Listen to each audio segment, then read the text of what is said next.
அன்பான நண்பர்களே, உலகத்துல நம்ம பார்த்தோம்னா எல்லாரும் உலகத்துல பிறக்கும் பொழுது ஒரு பிறந்த நாள் இருக்கும், மரிக்கும் போது சாவு நாள், மரித்த நாள் இருக்கும். இயேசு கிறிஸ்து நம்ம எல்லாவற்றையும் உருவாக்கினவர். உலக தோற்றத்துக்கு முன்னே நான் இருந்தேன்னு சொல்றார். அவர் இந்த உலகத்துல வந்தார். அவருக்கு பிறந்த நாள் உண்டு, இறந்த நாள் உண்டு, இன்னும் அவர் உயிரோடு இருக்கிறார். அதுதாங்க இயேசுனுடைய சூப்பர் பியூட்டி. நம்ம ஆண்டவர் சொல்றாரு, நம்ம உலகத்தில் நம்ம ஒரு வேலை செஞ்சோமானா கொஞ்ச நேரத்தில் என்ன ஆயிடும், டயர்ட் ஆயிரும். ரொம்ப ஸ்ட்ராங்காக இருக்கிறவங்க கூட இந்த காலத்தில் பார்த்தீங்கன்னா வீக் ஆகிடுறாங்க. ஆண்டவர் சொல்றார், ஃபுல் கெப்பாசிட்டியோடு அவர் வேலை செய்கிறாருங்க. 365 நாள் அவர் டயர்ட் ஆகிறதே கிடையாது. நம்மளாவது தூங்கிடுவோம் டயர்டானா, இயேசு கிறிஸ்து தூங்குறது கூட இல்லைன்னு சொல்றாருங்க. ஆனால் நம்ம என்ன சொல்கிறோம், ஆண்டவர் என்னை நினைக்கிறது இல்லை, என்னை மறந்து போயிட்டார் அவரு, எனக்கு எங்கே ஞாபகங்குது அவரை அப்படின்னெல்லாம் நம்ம பேசுவோம். அதுதான் இஸ்ரவேல் ஜனங்கள் கூட சொன்னாங்க. அடிமையங்களாக போயிட்டு இருக்கும்போது தேவன் எங்களை மறந்துட்டாரு, எங்களை நியாயம் அவர் முன்னாடி தள்ளுபடி ஆயிடுச்சு அப்படின்னு ஏசையாவில் 40ஆம் அதிகாரத்தில் அவங்க சொல்கிறாங்க. அப்போது ஆண்டவர் சொல்கிறாரு, நம்மலாம் இந்த உலகத்தில் பார்த்தா சில பேர் ஆண்டவருடைய ஃபோட்டோ தான் இயேசு கிறிஸ்துன்னு வச்சுன்னு இருக்காங்க. அது இயேசு கிறிஸ்து கிடையாது, அது ஆர்டினரி மேனுடைய ஃபோட்டோ. இயேசு கிறிஸ்துவை யாரும் போட்டோ பிடிக்க முடியாது. ஏன்னா இயேசு கிறிஸ்து கையில் கூட யாரும் வரைய முடியாதுங்க. அப்பேற்பட்டவர் அவர், பெரிய ஆள் அவர். இப்போ நம்ம உலகத்தில் பார்த்தீங்கன்னா ஒரு நாட்டில் சீஃப் மினிஸ்டரோ பிரைம் மினிஸ்டரோ இருக்கிறாருன்னா அவருக்கு ஒரு கவுன்சிலர் வச்சுக்குவாங்க, அட்வைசர் வச்சுக்குவாங்க. ஆனால் இயேசு கிறிஸ்துவுக்கு யாராவது கவுன்சில் கொடுத்தாங்களா, உலகத்தை எப்படி படின்னு? யாரும் கிடையாது. சூப்பர் சூப்பர் சூப்பர், அவர் சூப்பரோ சூப்பர்.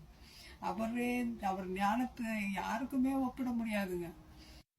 அவர் சொல்றாரு, பலம் இல்லாதவனுக்கு பலம் கொடுக்கறன்றாரு.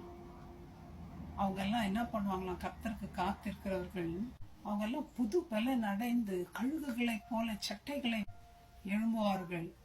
அவர்கள் ஓடினாலும் இலைப்படையார், நடந்தாலும் சோர்ந்து போவார்கள்னு ஏசப்பா சொல்றாருங்க. ஏன்னா நம்ம வணங்குற இயேசு கிறிஸ்து எப்படியாப்பட்டவர்னு ஒரு வார்த்தை படிக்கிறோம் பாருங்களேன். 40ஆம் அதிகாரம் ஏசாயா, தண்ணீர்களை தமது கைப்பிடிகளால் அளந்து வானங்களை ஜானளவாய் பிரமாணித்து பூமியின் மண்ணை மரக்காலில் அடக்கி பர்வதங்களை துலாக்கோலாலும் மலைகளை தராசாலும் நிறுத்தத்தக்கவர் யார்? இப்படி யாருன்னா பண்ணியிருக்காங்களா? யாருமே கிடையாது.